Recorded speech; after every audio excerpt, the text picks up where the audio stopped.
Praise the lord. అందరికి ప్రభువును రక్షకుడైన యేసుక్రీస్తు వారి అతి శ్రేష్టమైన గొప్ప నామంలో హృదయపూర్వక వందనాలు. Praise the Lord. అందరు బాగున్నారా? ప్రతి ఒక్కరు బాగుండాలి, అందరు దేవుని స్తుతించాలి, దేవుని నామాన్ని గణపరచాలి. అది దేవుని యొక్క చిత్తము మన పట్ల, దేవుని యొక్క సంకల్పం. It is God's will to praise the name Jesus always. Give glory to God always. Praise the Lord. So ఈ దినం కూడా దేవుని స్తుతించడానికి, దేవుని ఆరాధించడానికి, పరిశుద్ధాత్మ సన్నిధిని మన మధ్యలోనికి ఆహ్వానించినట్లుగా దేవుని సన్నిధిని మన మధ్యలోనికి ఆహ్వానించుకుందాం పిల్లారా. ఈ సమయంలో మనం ప్రార్థన చేసుకుందాం. Let us pray. Praise the Lord. పరిశుద్ధుడా, మహోన్నతుడా, ఘనమైన తండ్రి, నీకు వందనాలు, స్తోత్రాలు. ఈ దినం కూడా నీ వాక్యంలో నుండి మాతో మాట్లాడండి. మేము తండ్రి వినబోయే ప్రతి మాట మా హృదయాలకు, మా అంతరంగాలకు దీవెనకరంగా చేయమని ప్రార్థిస్తూ ఉన్నాం. ఎంతమంది అయితే బాధలో, దుఃఖంలో, వ్యాకులంలో ఉన్నారు, నిరుత్సాహంలో కృంగిపోయిన స్థితిలో ఉన్నారు, మోసపోయి ఉన్నారు, దగాపడి ఉన్నారు, అవమానించబడి ఉన్నారు, నిందించబడి, హేళన చేయబడి, నానా రకాలుగా కొట్టబడి, హింసించబడి, దూషించబడుతున్నారు. అట్టి బిడ్డలందరినీ ఓదార్చండి, ధైర్యపరచండి, బలపరచండి. ఈ సమయంలో ప్రభువా, ఎంతమంది అయితే తమ యొక్క ఆస్తులు కోల్పోయారో, మానవుల ద్వారా, స్నేహితుల ద్వారా, సన్నిహితులు, బంధువులు, రక్త సంబంధులు, తల్లిదండ్రులు, కుమారులు, కుమార్తెలు, ఇలా చెప్పుకుంటూ పోతే ప్రభా, రక్త సంబంధులే, తగిన వాళ్ళే, అయిన వాళ్ళే, దగ్గర వాళ్ళే, అనుకూలంగా ఉన్నవాళ్లే, మంచి చేస్తారు, మేలు చేస్తారు అనుకున్న వాళ్ళే ఎంతోమంది బాధ పెట్టారు ప్రభా. అట్టి బాధల నుండి విడిపించండి, ఆశీర్వదించి దీవించమని, మహిమ ఘనత మీరే పొందమని సమయ దినం కొరకు వందనాలు, స్తుతులు, స్తోత్రాలు చెల్లిస్తూ యేసు నామమును స్తుతించి ప్రార్థించి గణపరిచి వేడుకుంటున్నాము తండ్రి. Amen, amen. Praise the lord. Okay పిల్లరా, ఈ దినం చాలా అద్భుతమైనటువంటి దినము, చాలా గొప్ప సమయము. దేవుడు మన జీవితాల్లో దేవుని స్తుతించడానికి, దేవుని ఆరాధించడానికి, దేవుని మహిమపరచడానికి, దేవుని గణపరచడానికి మనకిచ్చినటువంటి సమయంగా మనం దీన్ని తీసుకోవాలి. Praise the Lord. So every day is the wonderful day for us. Every day is the powerful day for us to worship the Lord, glorify the name of Jesus. Today also I'm so happy to come before you and stand before you and talk with you the word of God. Praise the Lord. The word of Christ. Hallelujah. The word of living God. Hallelujah. This is awesome and powerful day, my friend. I speak the anointing of God to touch your heart right now. I am going to speak out the word of God today, and God is going to fill your heart with joy and peace and glory. Hallelujah. దేవుని శక్తి, దేవుని ప్రభావం, దేవుని సన్నిధి మనం దర్శించినట్లుగా ఈ దినం కూడా దేవుని యొక్క వాక్యం నుండి కొన్ని మాటలు మనం చదువుకుందాం పిల్లరా. Let us read today also the word of God, the powerful word of God, awesome word of God. ఆది కాండము 3వ అధ్యాయము 1వ వచనం దగ్గర నుండి కొన్ని వచనాలు చదువుకుందాం. Genesis chapter 3 verse 1 through some verses. Let us read. దేవుడైన యెహోవా చేసిన సమస్త జంతువులలో సర్పము యుక్తిగలదై ఉండెను. సర్పము యుక్తిగలదై ఉండెను అని దేవుని వాక్యం సెలవిస్తూ ఉంది. వావ్. దేవుడు చేసినటువంటి భూజంతువుల్లోనంట, సమస్త భూజంతువుల్లో సర్పం అంట చాలా యుక్తి కలిగినటువంటిదిగా ఉందంట. అది ఆ స్త్రీతో, ఇది నిజమా, ఈ తోట చెట్లలో దేని ఫలమునైనను మీరు తినకూడదని దేవుడు చెప్పెనా అని అడిగెను. ఈ తోట చెట్ల ఫలాలలో దేని ఫలం కూడా తినకూడదని దేవుడు మీతో చెప్పాడా, ఇది నిజమా అని అడుగుతూ ఉంది సర్పం. అంటే ఆ దినాల్లో ఈ వాక్యాన్ని బట్టి మనకు తెలిసింది ఏంటంటే, సర్పము మాట్లాడుతూ ఉంది. ఎస్, అవ్వమ్మతో మాట్లాడుతూ ఉంది. సర్పం కూడా అంటే మరి భయపడాలి కదా, అవ్వమ్మ భయపడలేదు. మరి ఏ ఆకారంలో ఉందో మనకు తెలియదు సర్పం ఆ దినాల్లో. ఇప్పుడు చూసే సర్పాలు వేరు. కానీ బైబిల్ గ్రంథం సర్పాన్ని గురించి చాలా భయంకరంగా మాట్లాడుతూ ఉంది. చాలా ఎట్లాగంటే చాలా శక్తివంతమైనదని సర్పం యొక్క జాతిని గురించి, సర్పం యొక్క బలాన్ని గురించి, సర్పం యొక్క స్వభావాన్ని గురించి నానా రకాలుగా బైబిల్ మాట్లాడుతూ ఉంది. ఇక్కడ కూడా బైబిల్లో మనం చూస్తూ ఉన్నాము. సో అవ్వమ్మతో సాతానుడు మాట్లాడుతూ ఉన్నాడు, లేకపోతే సర్పం మాట్లాడుతూ ఉంది. ఇక్కడ సాతానుడు అనుకుంటే ఇంకా సాతానుడు అంటే ఆ చాప్టరు, ఆ యొక్క ఇదిలోనికి మనం రాలేదు కాబట్టి ఇక్కడ ఈ చాప్టర్లో సర్పం అనే చెబుతూ ఉంది కాబట్టి సర్పాన్ని గురించి మనం ధ్యానం చేద్దాం. ఇప్పుడు చాలా అద్భుతమైనటువంటి విధానంలో దేవుని వాక్యం మనతో చెబుతూ ఉంది పిల్లారా. ఓకే, అందుకు అవ్వమ్మ ఏమంటుందో 2వ వచనంలో చక్కగా విందాం. అందుకు స్త్రీ, ఈ తోట చెట్ల ఫలములను మేము తినవచ్చును. ఈ తోటలో ఉన్నటువంటి చెట్లు ఫలాలు మేము తినవచ్చు. తినకూడదని ఎవరు అన్నారు? తినకూడదని ఎవరు అనలేదు. దేవుడు చెప్పలేదు అలాగా, తినవచ్చు. 3వ వచనం, అయితే తోట మధ్య ఉన్న చెట్టు ఫలములను గురించి దేవుడు మీరు చావకుండునట్లు వాటిని తినకూడదనియు వాటిని ముట్టకూడదనియు చెప్పానని సర్పముతో అనెను.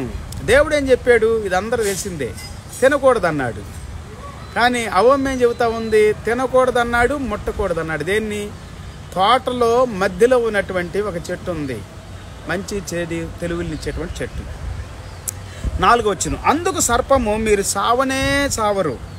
వావ్, సర్పం ఏం చెబుతుంది? మీరు చావనే చావరు. ఏలయనగా మీరు వాటిని తినుదినమున మీ కన్నులు తెరవబడుననియు మీరు మంచి చెడ్డలను ఎరిగిన వారై దేవతల వలె ఉందురనియు దేవునికి తెలియనని స్త్రీతో చెప్పగా, మీరు అవి తిన్నా దినమునాడు మీ యొక్క కళ్ళు తెరవబడతాయి, మీరు మంచి చెడ్డలు తెలివిని పొందుకుంటారు, మీరు దేవతల వలె ఉంటారు. 3 విషయాలు చెబుతూ ఉండాడు.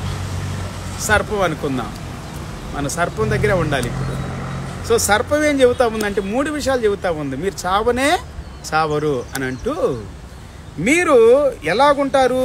ఏలైనగా మీరు వాటిని తినుదినమున మీ కన్నులు తెరవబడతాయి. ముందు కన్నులు తెరవబడతాయి అని చెబుతా సాతానుడు, సర్పం.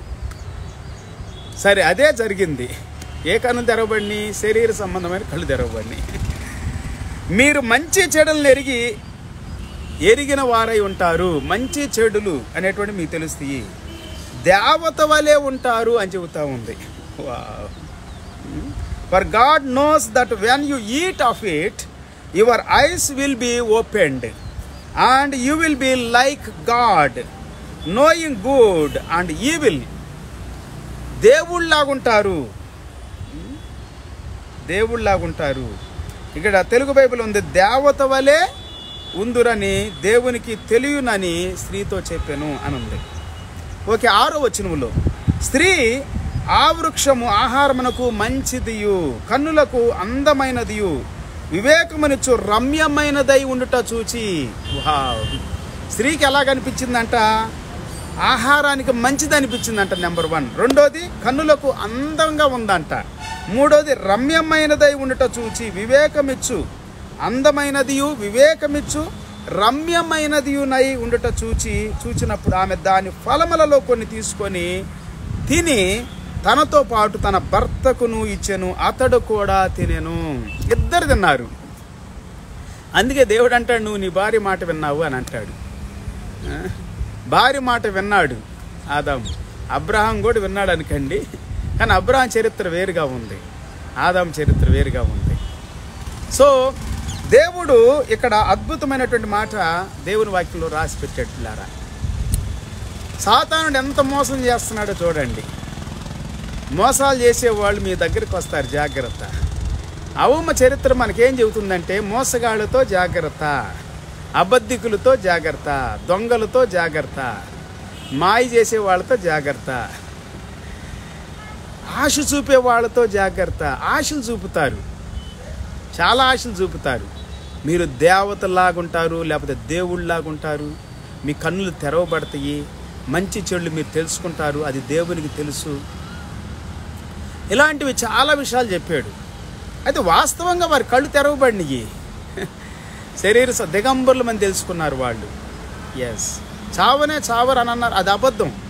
వాడు అబద్ధికుడు, అబద్ధానికి జనకుడు అని యోహాను సువార్త 8వ అధ్యాయంలో 44-45 వచనాల్లో యేసు ప్రభువు చెప్పారు. వాడు అబద్ధికుడు, అబద్ధానికి జనకుడు వాడు. సో పిల్లారా, అబద్ధాలు ఆడటం అనేటువంటి వాడు ఆది నుండి నరహంతకుడు అని బైబిల్ చెబుతూ ఉంది. వాడు పాపమునకు మూల పురుషుడు అని చెబుతూ ఉంది. పాపం చేయటానికి, తప్పిదాలు చేయటానికి, అక్రమం చేయటానికి, అతిక్రమించటానికి, మోసం చేయటానికి, అబద్ధాలు ఆడటానికి, ఆశలు చూపించటానికి. అది మాత్రం కదా, వాడి కూడా చాలా విషయాలు ఉండి మనం చదువుకుందాం ఇంకా. ఓకే, భర్తకి ఇచ్చేసింది, భర్త తిన్నారు, ఇద్దరు తిన్నారు. 7వ వచనం, అప్పుడు వారిద్దరి కనులు తెరవబడిను, వారు తాము దిగంబరులమని తెలుసుకొని అంజూరపు ఆకులు కుట్టి తమకు కచ్చడములను చేసుకొనిరి. ఇద్దరు కళ్ళు తెరవబడినాయి, ఎందుకంటే ఇద్దరు తిన్నారు కదా. అందుకే భార్య భర్తలు అంటే ఇద్దరు కలిసి చేస్తారంటే ఏది చేసినా కానీ కలిసే చెయ్యాలి ఒక రకంగా, కానీ చెడు కాదు, అబద్ధం కాదు, అన్నయ్య సఫీరాలు అబద్ధం ఆడినట్లుగా కాదు. వాళ్ళు కలిసి ఏకీభించారు అబద్ధాలు ఆడటానికి, అబద్ధికుని ఆహ్వానించారు. సాతానుడు మోసం చేయడానికి ఎందుకు అవకాశం ఇచ్చారు అని అంటాడు పేతురు గారు. వాళ్ళు అక్కడే పడి చచ్చిపోయారు ఆ మాటలు వింటానే. చూసారా పిల్లరా, అబద్ధము అనేటువంటి చాలా భయంకరమైనటువంటి మోసము, దగ, అబద్ధం అనేది జీవితాలను నాశనం చేస్తుంది, పాడు చేసిద్ది, మరణాన్ని ఇస్తుంది. ఆదాము అవ్వలకు అట్లాగా మరణాన్ని ఇచ్చింది. ప్రతి రోగానికంట కొన్ని సంవత్సరాల నుండి సిద్ధపాటు ఉంటుందంట. 5 నుండి 10, 15, 20 సంవత్సరాలు కూడా కొన్ని రోగాలు తర్వాత బయటపడతాయి అంట.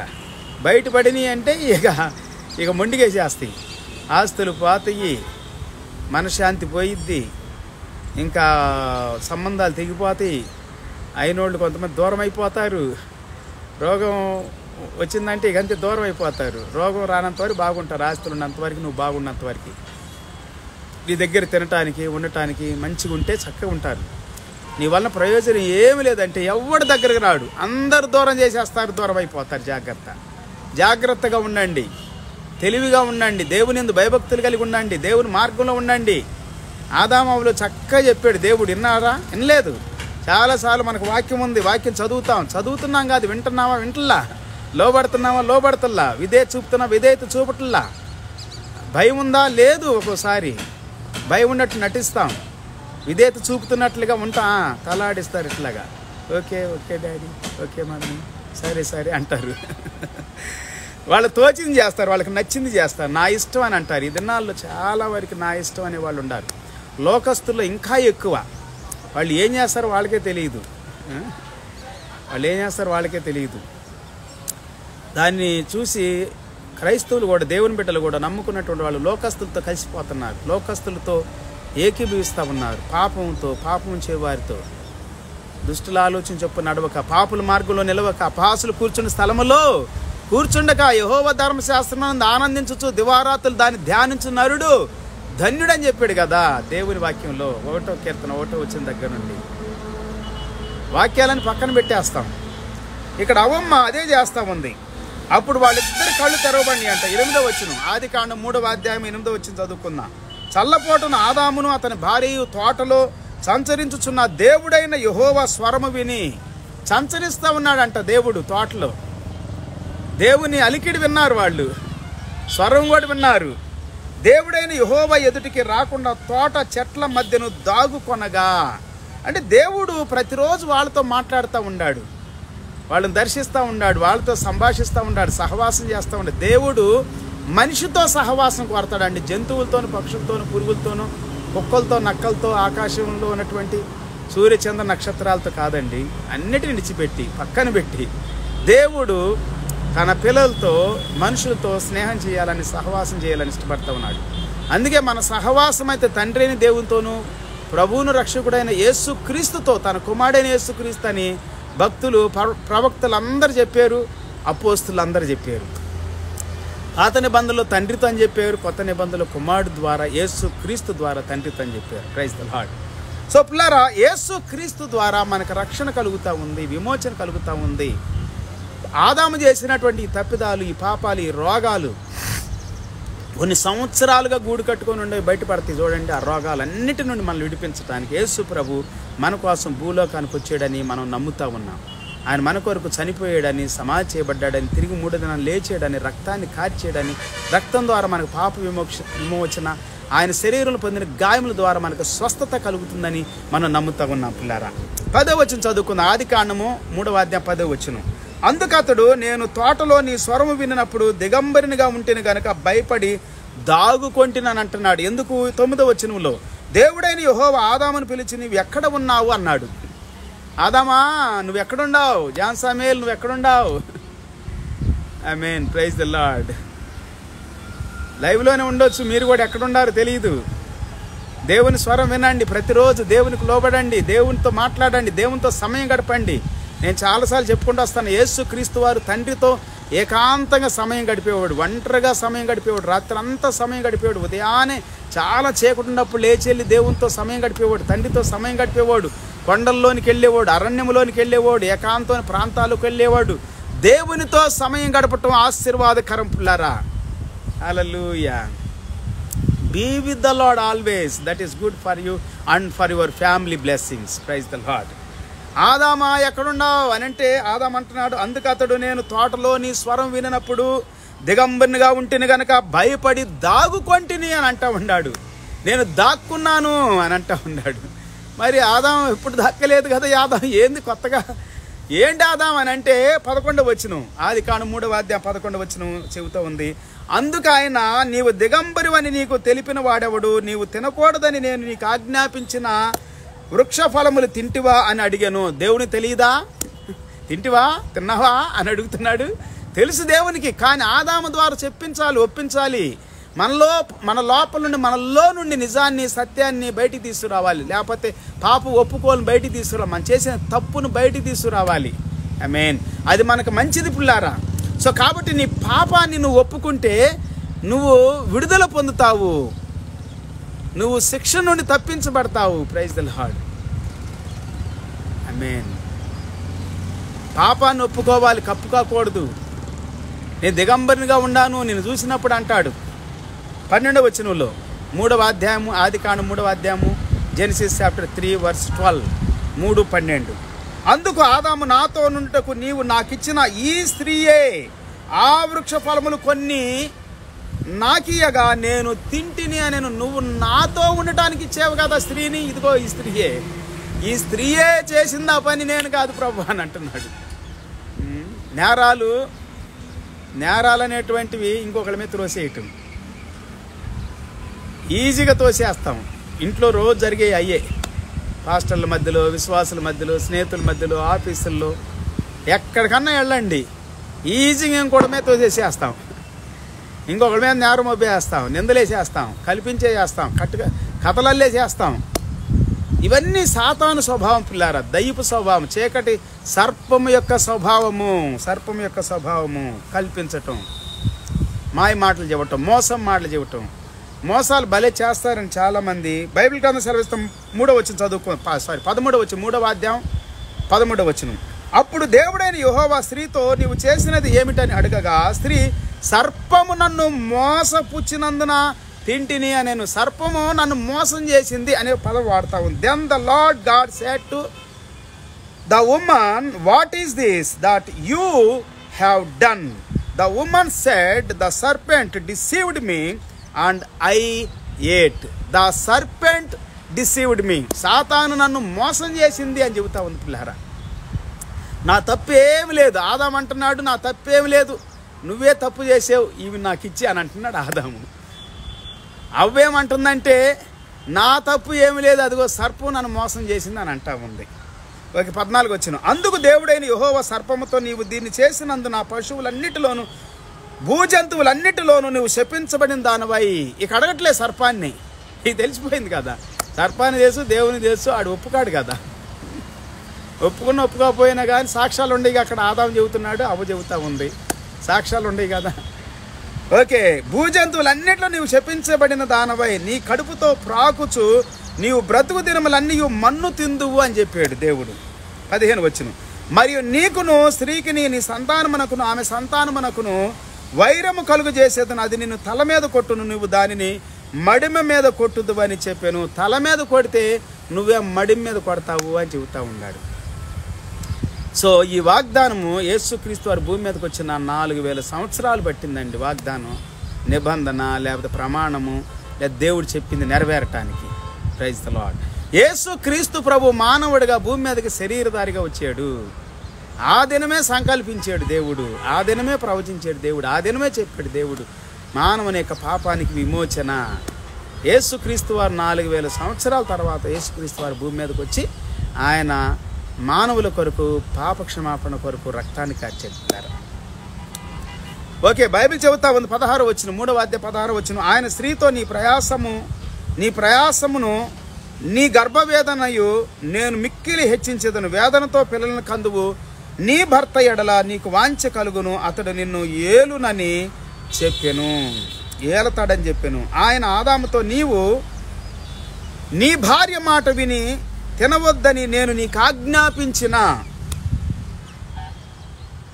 వృక్ష ఫలములు తింటివి గనుక నీ నిమిత్తము నేల శపించబడినది, ప్రయాసతోనూ నీవు బ్రతుకు దినములన్నీ దాని పంట నేల శపించబడతా ఉంది నీ నిమిత్తంగా. ఆదాము శపించలా, అవ్వమ్మని శపించలా. ఇక్కడ మనం చూస్తున్నాము, సర్పాన్ని శపించాడు, నేలను శపించాడు దేవుడు. ఆదాము అవ్వ దేవుని బిడ్డలు, నీవు నేను దేవుని బిడ్డలు పిల్లరా. మన దేవుడు శపించడు అన్నాడు కూడా. శాపము సాతాను ద్వారా వస్తూ ఉంది. సరే, దేవుడే దాన్ని పెట్టాడు. ఇదిగో ఇది చేస్తే ఇది శాపము, ఇది పుణ్యము, లేకపోతే ఇది దీవెన, ఇది ఆశీర్వాదము. సో 28వ అధ్యాయం ద్వితీయోపదేశకాండం మీరు చదువుకుంటే మొత్తం ధర్మశాస్త్రంలో అద్భుతమైనటువంటి విషయాలు మనకు కనబడతా ఉంటాయి. ద్వితీయోపదేశకాండం 28వ అధ్యాయం మొదటి వచ్చిన దగ్గర నుంచి చివరి వచ్చిన వరకు అక్కడ ఆశీర్వాదాలు, శాపాలు మనకు కనబడతాయి పిల్లల. సో కాబట్టి శాపం అనేటువంటిది, శాపము నుండి మనం విడుదల పొందడానికి యేసుక్రీస్తు వారు మన కొరకు శాపగ్రస్తుడు అయ్యాడు. గలతీ పత్రిక 3, 12, 13, 14, 15 వచనాలు చదవండి. మన పాపం కొరకు ఆయన పాపముగా చేయబడ్డాడు, ఆయన శరీరంలో మన పాపాన్ని మోసాడు. రోమపత్రిక 8:4. మన రోగాలను, వ్యసనాలను ఆయన భరించాడు. మత్తయి సువార్త 8:17. ఇలా చెప్పుకుంటూ పోతే దేవుని వాక్యాలు మన కొరకు ఎన్నో ఉండి పిల్లారా. పేతురు రాసిన పత్రిక 2వ అధ్యాయము 22వ వచ్చిన దగ్గర నుండి కూడా మీరు చదువుకుంటే వెళ్తే అద్భుతమైనటువంటి విషయాలు మనకు కనబడతాయి. యేసుక్రీస్తు వారు మన కొరకు చేసిందంట. యేసు ప్రభు వారు మన కొరకు గాయపరచబడ్డాడు పిల్లారా. దేవునికి స్తోత్రం. బ్రతుకు దినాలన్నీ కూడా దాని పంట తిందువు అని దేవుడు ఆ దినం చెప్పాడు. పంట తింటామన్నాడు కానీ జంతువులు చంపుకొని తింటామల్లా. ఆ తోట చెట్లు ఫలాలను ఇచ్చాడు కానీ జంతువుల్ని ఇవ్వాల మనకి. అప్పుడు కూడా ఇక్కడ కూడా పంట తింటాం అంటున్నాడు. ఈ దినాలు పంట తింటల్లా, మాంసాలు తింటున్నాం మనం. అందుకే రోగాలు ఎక్కువ. ఆకులు మేసిన మేకలు ఆరోగ్యంగా ఉంటే, మేకలను మేసిన మనం అనారోగ్యంగా ఉంటాం. అవునా కాదా? మేకల్ని మేస్తాం, మన కోళ్ళని మేస్తాం, మేకల్ని మేస్తాం, ఆవుల్ని, ఎద్దుల్ని, దునల్ని, చాలామంది అంట గాడిదల్ని, గుర్రాలని, ఒంటిల్ని, తేళ్లను కూడా ఇడిచిపెట్టరు, బల్లుల్ని అన్నీ మేస్తారు కొంతమంది అయితే కొన్ని దేశాల్లో. సో మేకలేమో ఆకులు, గేదెలు, మేకలు, పశువులు అన్నీ చక్కగా ఏం తింటాయి. మృగాలైతేనేమో మనుషులు కూడా తింటాయి అనుకోండి. మనం మృగాలం కాదు కదా. అందుకే అనారోగ్యం, అందుకే షుగర్, అందుకే బీపీ, అందుకే థైరాయిడ్, అందుకే క్యాన్సర్లు అని, అవి ఇవన్నీ చాలా రోగాలు పిల్లరా. రోగాలన్నిటి నుండి మనం విముక్తులు కావాలంటే మాంసాహారాన్ని తక్కువ చేసుకోండి, దినుసులు ఎక్కువ తినండి, ఆకుకూరలు ఎక్కువ తినండి, కాయగూరలు ఎక్కువ తినండి, మంచిగా ఎక్సర్సైజ్ చేసుకోండి, ప్రార్థన చేసుకోండి, రోజు దేవునితో సమయం గడపండి, ప్రశాంతంగా సమయం గడపండి. మీ మనస్సు, మీ హృదయం, మీ ఆత్మ ఉల్లాసంగా ఉంటుంది, ఆరోగ్యంగా ఉంటుంది, ఆనందంగా, సంతోషంగా ఉంటుంది. దేవుని మాట వినండి. దేవుడు ఆది కాండము నుండి ప్రకటన గ్రంథం చెప్పుకుంటానే వస్తున్నాడు. మంచి ఆహారాన్ని భుజించమని, మంచి మనసాక్షిని కలిగి ఉండమని, మంచి ఆరోగ్యం కలిగి ఉండమని, శాంతి సమాధానంతో ఉండమని, నెమ్మదిగా సమాధానంగా ఉండమని చెబుతూ ఉన్నాడు. ఇంట్లో మనం 18వ వచనం చెబుతా ఉంది. 3వ అధ్యాయం ఆది కాండం 18వ వచనంలో, అది ముండ్ల తుప్పలను, గచ్చ పొదలను నీకు మొలిపించును, పొలములోని పంట నీవు తిందువు, నీవు నేలకు తిరిగి చేరు వరకు నీ ముఖము చెమట కాచి ఆహారము తిందువు. ఏలయనగా నేల నుండి నీవు తీయబడితివి, నీవు మన్నే గనక తిరిగి మన్నైపోవుదు అని చెప్పాను. ఆదాము తన భార్యకు హవ్వ అని పేరు పెట్టెను. ఏలయనగా ఆమె జీవము గల ప్రతి వానికి తల్లి. ప్రైజ్ ది లార్డ్, హల్లెలూయా. తర్వాత బైబిల్ సెలవిస్తా ఉంది 21వ వచనంలో, దేవుడైన యెహోవా ఆదామునకును అతని భార్యకును చర్మపు చొక్కాయలు చేయించి వారికి తొడిగించెను. సాతాను మోసం చేస్తాడు పిల్లారా. 2 కొరింథీ పత్రిక 11వ అధ్యాయము 3వ వచనం చదువుకుందాం. 2 Corinthians chapter 11 verse 3. సర్పము తన కుయుక్తి చేత హవ్వను మోసపరిచినట్లు మీ మనసులను చెరపబడి క్రీస్తు ఎడలనున్న సరళత నుండి, పవిత్రత నుండి ఎట్లయినను తొలగిపోవుదురేమో అని భయపడుతూ ఉన్నాను అంటున్నాడు అపోస్తలుడైన పౌలు గారు. పవిత్రత నుండి, సరళత నుండి మీరు తొలగిపోతారేమో. ఏ విధంగానైతే అవ్వను సర్పము మోసం చేసిందో అలాగ మీరు మోసగించబడతారు. మోసగాళ్ళు చాలామంది వస్తారండి. ఒకసారి 86లో ఫస్ట్ టైం నేను చూశాను క్రైస్తవుడు మోసం చేయటం. ఒక క్రైస్తవురాల్ని, మీ చర్చి కట్టిస్తామమ్మా, ఆర్డర్ వచ్చింది చెన్నై నుండి, నేను వచ్చాను, అందుకే మీరు ఒక 250 రూపాయలు ఇవ్వండి చాలని అన్నాడు. ఇది ముందుగా ఫీజు కట్టాలి, మీకు అప్పుడు చర్చికి కావాల్సిన డబ్బు అంతా విడుదలవుతుంది అన్నాడు. ఒక క్రైస్తవుడు వచ్చి ఒక క్రైస్తవురాల్ని సేవకురాల్ని మోసం చేశాడు. అట్లా చాలామంది మోసాలు చేస్తారు పిల్లారా.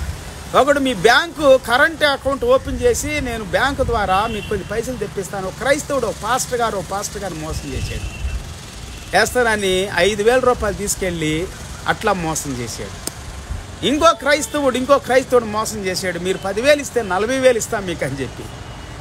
ఇంకో క్రైస్తవుడు మోసం చేశాడు, మీరు 1,00,000 రూపాయలు ఇస్తే 2 లక్షలు బంగారం ఇస్తామని చెప్పి. క్రైస్తవులే, దేవుని బిడ్డలే మోసాలు చేస్తారు పిల్లారా, మాయ చేస్తారు, మోసం మాటలు చెబుతారు, ఆశలు చూపిస్తారు.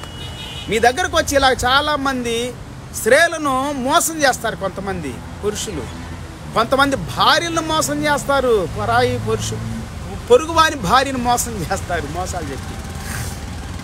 కొంతమంది పిల్లలు తల్లిదండ్రులు మోసాలు చేసి ఏవేవో కథలు చెప్పి ఆశలు చూపించి సంతకాలు పెట్టించుకొని వాళ్ళని అటు తీసుకొని వెళ్ళి అనాథాశ్రమంలో చేర్పిస్తారు. అలాంటి మోసగాళ్ళు. కొంతమంది తల్లిదండ్రులు పిల్లలు మోసాలు చేస్తారు సంతకాలు పెట్టించుకొని. కొంతమంది భర్తలు భార్యలు మోసాలు చేస్తారు, భార్యలు భర్తలు మోసాలు చేస్తారు సంతకాలు పెట్టించుకొని. ఆశలు చూపిస్తారు, బాగా తీగా మాట్లాడతారు, మంచిగా మాట్లాడతారు. తేనె పూసినటువంటి కత్తి అంట నాలుక, తేనె పూసిన కత్తె. నాలుక భయంకరమైన పాప ప్రపంచం అంటాడు యాకోబు భక్తుడు. దావీదు భక్తుడు కూడా చెబుతాడు మోసకరమైనటువంటిది నాలుక అంటాడు. సామెతల్లో కూడా చెబుతాడు కత్తిపోటు వంటి మాటలు ఉంటాయనంట. నాలుకతో పాపం చేయకున్నట్లుగాను ఈ నాలుకతో మోసాలు చెబుతారు, ఆశలు చూపిస్తారు, నిన్ను మోసం చేస్తారు. జాగ్రత్త. దేవుని వాక్యం నువ్వు తెలుసుకుంటే, దేవుని దగ్గర నువ్వు వస్తే, దేవుని మాట వింటే మోసగాళ్ళ నుండి బయటపడతావు. నిన్ను బాగు చేయడానికే మీ కొరకు మేలు చేయడం నాకేముండదండి, నాకు ఏముండదు లాభం దీంట్లో, మీకు మేలు చేయడానికి అన్నాడు ఒక పాస్టర్ను మోసం చేసాడు. మీ చర్చీలు కట్టిస్తామండి అంటారు, మీకు బైబిళ్ళు ఇస్తామండి అని అంటారు, మీకు ఫండ్స్ తెప్పిస్తామనండి, నెలకు జీతం తెప్పిస్తామని అంటారు. మోసాలు చేస్తారు. మోసగాళ్ళు చాలామంది ఉన్నారు పిల్లలు, ఆశలు చూపించి మోసాలు చేస్తారు. జాగ్రత్త. నీ దగ్గర ఉన్నది అంతా దోసుకెళ్ళిపోతారు.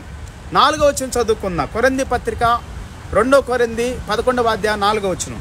ఏలయనగా వచ్చిన వాడెవడైనను మేము ప్రకటింపని మరి ఒక యేసును ప్రకటించినను, లేక మీరు పొందని మరి ఒక ఆత్మను మీరు పొంది ఉన్నను, మీరు అంగీకరింపని మరి ఒక సువార్తను మీరు అంగీకరించినను, మీరు వానిని గూర్చి సహించుట యుక్తమే. వాడు మోసగాడు, వాడు అబద్ధికుడు, సువార్త కూడా వేరుగా చెబుతారు. అదే చెబుతా ఉంది. మేము ప్రకటించినటువంటి సువార్త, మేము ప్రకటించినటువంటి యేసుని, మీరు పొందినటువంటి ఆత్మను, మీరు అంగీకరించినటువంటి సువార్తను, ఇట్లాంటి వాటిని భిన్నాలుగా విభిన్నాలుగా చాలా రకాలుగా ఒకళ్ళ మీద ఒకళ్ళు పోటాపోటీలుగా తిట్టుకుంటా, కొట్టుకుంటా, గర్జించుకుంటా సువార్త ప్రకటిస్తున్నారు కొంతమంది ఈ దినాల్లో. యేసుని కాదు ప్రకటిస్తుంది, సువార్తను కాదు ప్రకటిస్తుంది, దేవుని ఆత్మ లేని వారుగా చేసేస్తారు. వాళ్ళు అసలు క్రైస్తవులే కాకుండా చేసేస్తారు లోకంలో. అంతటి మోసం దేవుల్లోనే లేకుండా చేసేసాడు సాతానుడు, తెలుసా? సర్పము అంత భయంకరంగా చేస్తారు పిల్లారా. 5వ వచనం చెబుతా ఉంది, 2 కొరింథీ 11వ అధ్యాయం 5వ వచనం. నేనైతే మిక్కిలి శ్రేష్ఠులైన ఈ అపోస్తుల కంటే లేసి మాత్రమును తక్కువ వాడను కానని తలంచుకొనుచూ ఉన్నాను. నేను తక్కువ వాడిని కాను, నేను ప్రకటించే సువార్త మంచిది, గొప్పది. 1 తిమోతి పత్రిక 1 తిమోతి 2వ అధ్యాయం 13వ వచనం. 1 తిమోతి చాప్టర్ 2 వర్స్ 13. మొదట ఆదామును తర్వాత అవ్వను సృజింపబడి ఉన్నారు కారా. ఓకే, 14వ వచనం. మరియు ఆదాము మోసపరచబడలేదు కానీ స్త్రీ మోసపరచబడి అపరాధములో పడిన. ఆదాము మోసపరచబడలేదు కానీ స్త్రీ మోసపరచబడి అపరాధములో పడింది అని అంటూ ఉన్నాడు. స్త్రీలు తొందరగా మోసపోతారు అని బైబిల్ చెబుతుంది, నేను కాదు. పురుషులు కూడా మోసపోతారు.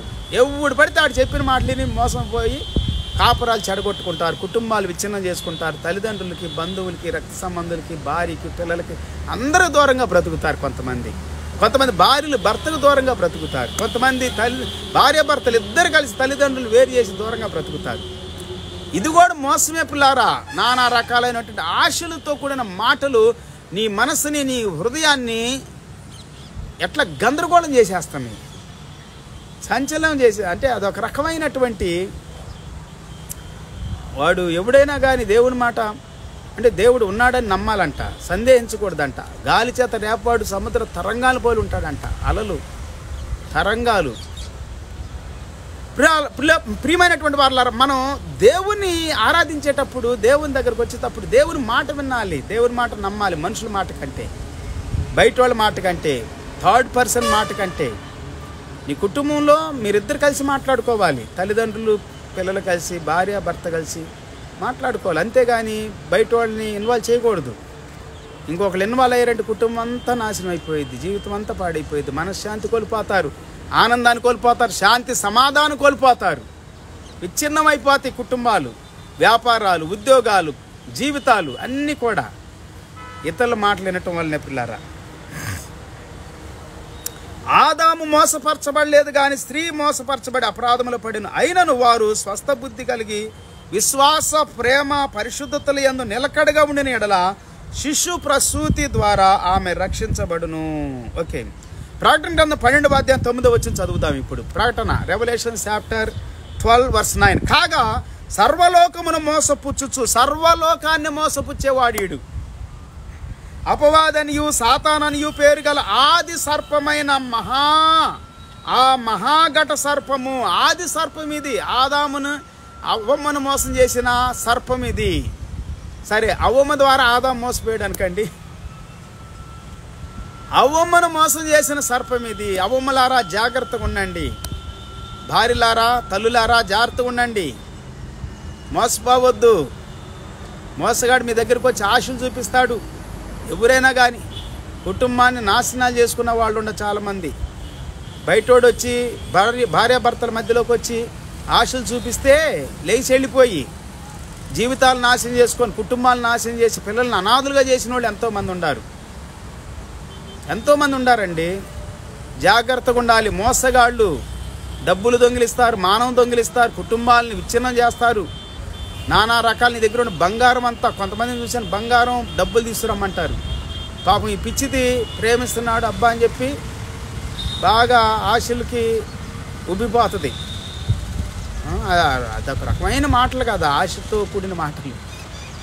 అదొక తేనె పూసిన కత్తి. అది తెలియక తీసుకెళ్ళిపోతే ఉన్న రోజులు వండుకొని వాడుకొని తినేసి విడిచిపెట్టి వెళ్ళిపోతారు. జాగ్రత్త. మోసపోతున్నావా అమ్మా సహోదరి, మోసపోతున్నావా సహోదరుడా, మోసపోతున్నావా? జాగ్రత్త. ఎంతమంది నిన్ను మోసం చేశారు, ఎన్ని రీతులుగా నీ జీవితంలో ఆడుకున్నారు. మోసగాళ్ళు వస్తున్నారు, జాగ్రత్త. అబద్ధికులు వస్తున్నారు, జాగ్రత్త. ఇంతకుముందు చుట్టాలు వస్తున్నారు, జాగ్రత్త అనేవాళ్ళు. ఇప్పుడు అట్లా కాదు, క్రైస్తవ మోసగాళ్ళు వస్తున్నారు, జాగ్రత్త. సహోదరులు అనబడిన మోసపు వాళ్ళు, మోసగాళ్ళు వస్తున్నారు, జాగ్రత్త. మోసాలు చేస్తారు మిమ్మల్ని. క్రైస్తవుడే, దేవుని బిడ్డే, పాస్టర్ గారే. కొంతమంది పాస్టర్లు మోసాలు చేస్తారు. దినాల్లో వేరే పాస్టర్లు మీరు ఆహ్వానిస్తే ఆ పాస్టర్లు వచ్చి మిమ్మల్ని మోసాలు చేస్తారు. మీ పాస్టర్ గారిని నమ్మండి, మీ తండ్రిని, మీ తల్లిని నమ్మండి, మీ కుటుంబాన్ని హత్తుకొని ఉండండి, మీ సంఘాన్ని హత్తుకొని ఉండండి. మోసపు మాటలకి పడిపోవద్దు, మోసగాళ్ళని నమ్ముకోవద్దు. జీవితం నాశనం అయిపోయిద్ది. ఆదాము అవ్వమ్మ భయంకరమైనటువంటి శిక్షకు గురయ్యారు. అయితే దేవుడు శపించలేదండి, దేవుడు శపించలేదు. ఆదాము అవ్వమ్మను విడిపించడానికి విమోచకుడు ఆళ్ళలో నుండి రావాలి కదా. Praise the Lord. మరి అబ్రాహాము వచ్చినా ఎవరు వచ్చినా ఆళ్ళలో నుండే కదా. అబ్రాహాములో నుండి నీ సంతానము భూమి మీద ఉన్నటువంటి మనుషులందరికీ ఆశీర్వాదకరంగా ఉంటుంది అని చెప్పాడు దేవుడు అబ్రహాముతో. Your seed will be blessed. Hallelujah. Whole universe or whole world, ప్రపంచానికి అంతటికి కూడా, హోల్ ఎర్త్. వాడు మోసగాడు, వాడు అపవాది, వాడు సాతాను. ఇక్కడ ఉంది బైబిల్లో, ఇక్కడ స్పష్టంగా ఉంది. కాగా సర్వలోకమును మోసపుచ్చుచు అపవాదనియు సాతాననియు పేరు గల ఆది సర్పము. వాడే ఆది సర్పము. వాడికి ఏం పేరుంది? అపవాది, సాతానుడు. ఈ వాక్యం చివరి చెప్పనన్నాను అందుకే. ఆ మహాఘట సర్పం పడద్రోయబడెను, అది భూమి మీద పడద్రోయబడెను, దాని దూతలు దానితో కూడా పడద్రోయబడిరి. అది పడద్రోయబడుతుంది, దాని దూతలు కూడా దాంతో పడద్రోయబడతారు. జాగ్రత్త. భయంకరమైన మరియు ఒక గొప్ప స్వరం పరలోకమందు ఇలాగ చెప్పుట వింటిని, రాత్రి మగుళ్ళు మన దేవుని ఎదుట మన సహోదరుల మీద నేరము మోపు వాడైన అపవాది పడద్రోయబడెను. వీడు అపవాది, వీడు పడద్రోయబడతాడు, నేరాలు మోపుతాడు, మనుషుల మీద నిందలేస్తాడు, కల్పిస్తాడు, మాటలు కల్పిస్తాడు, కథలుగా అల్లుతారు. మనుషుల మీద కథలల్లి జీవితాలను ఎంతోమంది నాశనం చేస్తారు. ఆశలు చూపించి నాశనం చేస్తారు. కథలల్లి ఎన్నో రీతులుగా వారిని నిందించి అవమానించి వారి మీద చెడ్డగా మాట్లాడి విరోధం వ్యతిరేకంగా మాట్లాడి చంపేస్తారు. అలాగ ఆత్మహత్య చేసుకుని చచ్చిపోయిన వాళ్ళు ఎంతోమంది, నీ ద్వారా చనిపోయిన వాళ్ళు ఎంతోమంది. ఉసురు తగులుతుందని జాగ్రత్త, అది దేవుని వాక్యం సెలవిస్తూ ఉంది. నీ ద్వారా ఎవరికి హాని కలగకూడదు, నష్టం కలగకూడదు, బాధ కలగకూడదు. దేవునికి మొరపెడతారు వాళ్ళు. దేవునికి మొరపెడితే దేవుడు వింటాడు వారి ప్రార్థన. దేవుడు ఊరికనే ఉండని అంటున్నాడు. నిర్గమాకాండ 22వ అధ్యాయం 21 నుండి 24 వరకు చదువుకోండి. ఓకే. మరి ఒక గొప్ప స్వరం పరలోకమందు ఇలాగ చెప్పుట వింటి, రాత్రి మగళ్ళు మన దేవుని ఎదుట మన సహోదరుల మీద నేరమోపువాడైన అపవాది పడద్రోయబడి ఉన్నాడు గనక ఇప్పుడు రక్షణయు శక్తియు రాజ్యమును మన దేవునివి ఆయను, ఇప్పుడు అధికారమును ఆయన క్రీస్తుది ఆయను. దేవుని స్తోత్రం. వారు గొర్రెపిల్ల రక్తమును బట్టి తామిచ్చిన సాక్ష్యమును బట్టి వారిని జయించున్నారు గాని మరణము వరకు తమ ప్రాణములను ప్రేమించిన వారు కారు. దేవుని బిడ్డలు అలాగుంటారు పిల్లారా. మరణం వరకు ప్రాణాన్ని ప్రేమించరు, దేవుని కొరకు జీవిస్తారు, దేవుని మాట వింటారు. ప్రకటన గ్రంథం 20వ అధ్యాయం 2వ వచనం, రెవల్యూషన్ చాప్టర్ 20:2. అతడు ఆది సర్పమును అనగా అపవాదియు సాతానును అను ఆ ఘట సర్పమును పట్టుకొని 1000 సంవత్సరములు వానిని బంధించి అగాధములో పడవేసి. వీడు దేవుని చేత బంధించబడతాడు. ఒక దినం వస్తుంది, వీడు దేవుని చేత వాడు బంధించబడి శిక్షించబడతాడు పిల్లరా. వీడు అపవాది, వీని పేరు సాతాను, ఘట సర్పము, ఆది సర్పము అని పేర్లు కూడా ఉండయి. ఆమేన్. Praise the lord. ఇలాగ దేవుని వాక్యం మనతో అనేకమైన రీతిలో చెబుతా ఉంది పిల్లారు. రోమాపత్రిక 7వ అధ్యాయం 11వ వచనం, రోమన్స్ చాప్టర్ 7:11. ఏలైనగా పాపము ఆజ్ఞని హేతువు చేసుకొని నన్ను మోసపుచ్చి దాని చేత నన్ను చంపాను. పాపము ఆజ్ఞను హేతువు చేసుకొని మోసపుచ్చిద్దంట.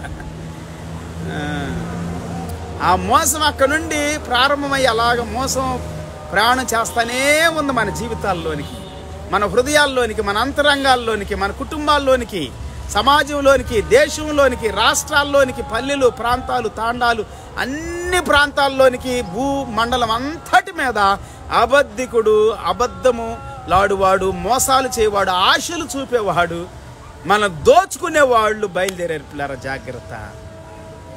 దొంగలు వస్తున్నారు, జాగ్రత్త. మోసగాళ్ళు వస్తున్నారు, జాగ్రత్త. మాయిగాళ్ళు, కేటుగాళ్ళు వస్తున్నారు, జాగ్రత్త. మీ పక్కనే ఉంటారు, మీకు అప్పుడు దాకా తెలియరు, కానీ ఎట్లా తెలుసుకుంటారు, పరిచయం అవుతారు, నెల రోజుల్లోనే పడేసేస్తారు మిమ్మల్ని పతనం చేయటానికి. జాగ్రత్త. ప్రతి ఒక్కడితో దేవుని బిడ్డనని చెప్పే ప్రతి ఒక్కడితో జాగ్రత్తగా ఉండండి. వాడు క్రియలు మారు మనసు తగిన ఫలాలు ఉండాలి. వాడి చూపు, వాడి కోరికలు, వాడి తలంపులు, ఆలోచనలు అన్నీ శుద్ధంగా కనపడాలి. ఎవడిని పడితే ఆడు నమ్మకూడదని వాక్యం సెలవిస్తూ ఉంది. కొత్త వాడికి ఎవడికి స్టేజ్ ఇవ్వకూడదంట. ఈ దినాలు వచ్చినోడికి అల్లా స్టేజ్ ఇచ్చేస్తున్నారు పెద్ద పెద్ద పాస్టర్లు. వీళ్ళంతా ఏం చేస్తున్నారంటే మోసాలు చేస్తున్నారు, బ్రతుకుల్ని నాశనం చేస్తున్నారు, జీవితాలను పాడు చేస్తూ ఉన్నారు. విశ్వాసులు అలాగే తయారైపోయారు. సేవకులు చూసి సేవకులు, విశ్వాసులు కలిసిపోయి దేవుని నామానికి అవమానకరంగా బ్రతుకుతూ ఉన్నారు. సాతాను యొక్క, అపవాది యొక్క, ఘట సర్పం యొక్క భయంకరమైనటువంటి ఘట సర్పం అండి వీడు, ఆది సర్పం వీడు. రోమాపత్రిక 5వ అధ్యాయం 12 వచ్చిన, రోమన్స్ చాప్టర్ 5:12. ఇట్లుండగా ఒక మనుషుని ద్వారా పాపము ద్వారా మరణమును లోకములో ఎలాగ ప్రవేశించిన. ఒక మనుషుని ద్వారా పాపం వచ్చింది, పాపం ద్వారా మరణం వచ్చింది లోకంలోనికి, మనుషుల్లోనికి. అలాగనే మనుషులందరూ పాపము చేసినందున మరణం అందరికీ సంప్రాప్తి ఆయను. అందరికీ సంప్రాప్తి అయిపోయింది మరణం. మరణపు ముళ్ళుని విరిచిన వాడు యేసుక్రీస్తు వారండి. మరణాన్ని ఓడించిన వాడు. చివరిగా ఓడించబడేది మరణమే. ఆమేన్. సో యేసుక్రీస్తు వారు మరణాన్ని జయించి తిరిగి లేచాడు, పునరుద్ధానుడయ్యాడు. పునరుద్ధానుడైన క్రీస్తు యొక్క రక్తము, ఈ దినము ఆయన చిందించిన రక్తం మన పాపాలన్నిటిని పవిత్రం చేసేస్తా ఉంది, మనం పరిశుద్ధపరుస్తా ఉంది. మోసగాడికి లేడు, మోసం, అబద్ధాలు ఆడతారు. వాక్యం చెబుతూ కూడా ఎట్లాగంటే ఆశలు చూపిస్తా చెబుతారు. మీరు ఎంత బంగారం ఇస్తే అంత రెట్టింపు బంగారంకి దేవుడు మళ్ళీ తిరిగిస్తాడా అంటారు కొంతమంది. దేవునికి ఇస్తే ఆశలు చూపిస్తారు. ఇట్లా ధనవంతులు అయిపోయారు కొంతమంది, ఏళ్ల మీద లెక్కేయచ్చులు వాళ్ళని. కానీ సేవ యథార్థం చేసేవాళ్ళు లక్షల మంది ఉన్నారు, వేళ్ల మంది లెక్కేయలేము. ఈ మోసగాళ్ళు కొంతమంది కనపడతారు, దొంగలు, మోసగాళ్ళు, అబద్ధికులు. ఇప్పుడు క్రైస్తవ సమాజం మీద పడ్డారు, సంఘం మీద పడ్డారు. దయ్యము, సాతానుడు ఎవళ్ళో దూరతాడో తెలియదు పిల్లారా. ఏర్పరచబడిన వారిని సైతం మోసం చేస్తాడని బైబిల్ గ్రంథం సెలవిస్తూ ఉంది. ప్రేమ చల్లారిపోయిద్ది. జాగ్రత్తగా కాచుకోనండి మీ జీవితాల్ని, మీ కుటుంబాల్ని, మీ యొక్క అంతరంగాన్ని దేవునికి అర్పించండి. ఆమేన్. Therefore, just as sin came into the world through one man, and death through sin, and so death spread to all men because all sinned. అందరూ పాపం చేశారు కాబట్టి పాపం అనేటువంటిది అందరిలోనికి వచ్చి మరణం వచ్చేసేసింది పిల్లారా. మరణపు ముళ్ళు విరిచివేసిన యేసుక్రీస్తునందు విశ్వాసం ఉంచండి. మరణాన్ని ఓడించిన యేసునందు విశ్వాసం ఉంచండి.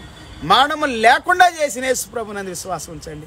మీరు ప్రభువు మాట వింటే, దేవుని మాట వింటే, యేసుక్రీస్తు దగ్గరకు వస్తే ఇక మరణం ఉండదు. మీరు చనిపోయిన తర్వాత తిరిగి లేపబడతారు. పరలోకములో ఇక మరణమే ఉండదు. అక్కడ దేవుని సన్నిధిలో, దేవుని యొక్క రాజ్యంలో, పరలోక రాజ్యంలో నిత్య జీవం ఉంటుంది. యేసుక్రీస్తునందు యేసుక్రీస్తే జీవాహారము, యేసుక్రీస్తే జీవవృక్షము. ఇంకో మాట చెప్పాలండి, ప్రైజ్ ది లార్డ్. ఆయనే చెప్పాడు 6వ అధ్యాయ సువార్తలో, పరలోకం నుండి దిగి వచ్చిన జీవాహారాన్ని అని చెప్పాడు. జీవాహారమైన క్రీస్తుని తింటే మనము, క్రీస్తుని విశ్వసించటం, తినటం అంటే క్రీస్తుని వెంబడించటం, క్రీస్తు చెప్పిన మాట ప్రకారం జీవించటం, నడవటం పిల్లారా తినటం అంటే. అంతే కదా మరి. అందుకే నా శరీరాన్ని తినండి అని చెప్పాడు యేసు ప్రభువారు. నా మాట వినండి. ఆమేన్. మీకు ఏది ఇష్టం అడగండి, అది నేను మీకు ఇస్తాను. ఇదేనో దేవుడు మాట్లాడుతూ ఉన్నాడు పిల్లారా. మోసగాడి మాట వినకండి, అబద్ధికుడి మాట వినకండి, ఘట సర్పం మాట వినకండి, ఆది సర్పం మాట వినకండి. అబద్ధికుడు, అపవాది, దుష్టుడు, సాతానుడు, దుర్మార్గుడు, నేరారోపణ చేయవాడు, వాడి మాటలు వినకండి. దేవుని మాట వినండి. దేవుని మాట జీవాన్ని ఇస్తుంది. దేవుని మాట ఆరోగ్యాన్ని ఇచ్చింది. దేవుని మాట మనకు కావలసినంత జ్ఞానాన్ని బోధించింది. నడవటానికి కావలసిన గొప్ప మార్గాన్ని చూపించింది. మన గైడ్గా ఉండి, మనకు తోడుగా ఉండి ఆయన మనల్ని నడిపిస్తాడు సర్వసత్యంలోనికి. అట్టి కృప దేవుడు మనందరికీ సహాయం చేయను గాక. God bless you all. Have a good day and wonderful day. చిన్న ప్రార్థన చేసుకుందాం. పరిశుద్ధుడా, మహోన్నతుడా, మేము విన్న ప్రతి మాటను బట్టి వందనాలు, స్తుతులు, స్తోత్రాలు చెల్లిస్తున్నాం. ఈ సమయంలో ప్రభువా, మేము చదువుకున్న ప్రతి వాక్యం మా హృదయాలకి, మా జీవితాలకి ఆశీర్వాదకరంగా మార్చండి. దేవా, నీ ద్వారా మాకు కలిగిన విమోచన, మేము తండ్రిని నమ్మటానికి విమోచన కార్యమును మా జీవితంలోనికి ఆహ్వానించడానికి కృపనిచ్చావు. ఎంతమంది అయితే ఈ కృపకు దూరంగా ఉన్నారు వారందరికీ కూడా సహాయం చేయండి నాయన. నిన్ను నమ్మటానికి ప్రభువా, నీ యొక్క బలిని నమ్మటానికి, నువ్వు చేసినటువంటి పుణ్య కార్యాన్ని దేవా, యాగాన్ని నమ్మటానికి సహాయం చేయండి. సజీవ యాగముగా మా కొరకు బలైపోయావు ప్రభువా. స్తోత్రాలు తండ్రి. ర్యాన్సమ్గా బలైపోయావు ప్రభువా. మా కోసం, మా దోషాల కొరకు ప్రభువా, మా అపరాధముల కొరకు నాయన బలియాగమైపోయావు. స్తోత్రాలు నీకు వందనాలు చెల్లిస్తున్నా దేవా. ఈ సమయంలో ప్రభువా, ఈ వాక్యాల్లో మేము ఎంతో నీతిని, ఎంతో న్యాయాన్ని, సత్యాన్ని గ్రహించాం. ఇంకా ఎక్కువగా ప్రభువా, నీవు మమ్మల్ని దర్శించమని, మాట్లాడమని బలపరచాలి. ఇప్పుడు వచ్చిన నీ మాటలు వింటున్న ప్రతి ఒక్కరిని, వారి కుటుంబాలను కూడా దీవించండి. వారి సేవను, పరిచయను, వారి రాకపోకలను ఆశీర్వదించండి. ఈ మహిమ కొరకు వాడుకోనండి ప్రభువా. మేము సరళత నుండి, పవిత్రత నుండి ప్రభువా తొలగిపోకుండా పరిశుద్ధులుగా, నీతిమంతులుగా నీలో, నీ రాకడకు ప్రభువా నిన్ను ఎదుర్కోవటానికి ఫలించే గొప్ప వృక్షాలుగా, నీతి ఫలాలు, సత్యముతో కూడినవి, నీతితో కూడినవి, ధర్మముతో, న్యాయముతో కూడిన ఫలాలు ప్రభువా, మారు మనసు తగిన ఫలాలు ఫలించినట్లుగా, వెలుగు ఫలాలు ఫలించినట్లుగా పరిశుద్ధమైనటువంటి ఫలభరితమైన జీవితాన్ని కలిగినట్లుగా దీవించమని, రాకడు సిద్ధపరచమని, రోగులను బాగు చేయమని, దయ్యాలు ఎలగొట్టమని, ఇప్పుడే ప్రతి రోగము వ్యాధి గద్దించబడును గాక, షుగర్ వ్యాధి గద్దించబడును గాక, థైరాయిడ్ గద్దించబడును గాక, హై బ్లడ్ ప్రెషర్ గద్దించబడును గాక, క్యాన్సర్ వ్యాధి గద్దించబడును గాక, నరాలు ఎముకలు కండరాలు మూలుగులు నొప్పులు గద్దించబడును గాక, నడువు నొప్పి గద్దించబడును గాక, హెడ్ఏక్ సివియర్గా వస్తున్న హెడ్ఏక్ గద్దించబడును గాక, అప్పుల బాధ చేత మనశ్శాంతి లేకుండా చేస్తున్న సాతాను శక్తులు గద్దించబడును గాక, కట్టుకోవడానికి కావలసినంత ధనము, అప్పులన్నీ తీర్చుకోవడానికి కావలసినంత ధనము పరలోకములోని కుమ్మరించబడును గాక, ప్రతి అవసరము యేసు నామములో తీర్చబడును గాక. అగ్ని అభిషేకము, పరిశుద్ధాత్మ సన్నిధి, రక్షణ కార్యము యేసు నామములు ఇప్పుడే జరుగును గాక. ప్రతి బిడ్డలు ఎంతమంది అయితే నిన్ను నమ్ముతున్నారో, విశ్వసిస్తున్నారు, ఈ దినం ఇప్పుడే అద్భుత కార్యము జరుగును గాక. ప్రభువా, ఈ ప్రజలు విడుదల పొందుదురు గాక, రక్షణ పొందుదురు గాక, స్వస్థత పొందుదురు గాక, ఆత్మకు కావలసినంత విడుదల యేసు నామములు కలుగును గాక. ప్రాణము, ఆత్మ, దేహము పవిత్రంగా పరిశుద్ధంగా నీ రాకడ కొరకు సిద్ధపడినట్లుగా నాయన్ని బిడ్డలను బలపరచమని మహిపొందుమని యేసయ్య నామములు స్తుతించి ప్రార్థించి వేడుకుంటున్నాము తండ్రి. ఆమేన్. Praise the lord. అందరూ ప్రభు పేరిట హృదయపూర్వకమైనటువంటి వందనాలు తెలియజేస్తా ఉన్నాను. మన తిరిగి కలుసుకునేంత వరకు త్రియేక దేవుని యొక్క దీవెనలు, కృప సమృద్ధిగా ఆయన రాకడ వరకు మన ఆత్మలకు, మన కుటుంబాలకు తోడే నడిపించును గాక. Praise the Lord. Hallelujah. Have a good and wonderful day. See you some time in God's will. Until then take care. Praise the Lord. Hallelujah. Glory to God. Amen. Praise the Lord.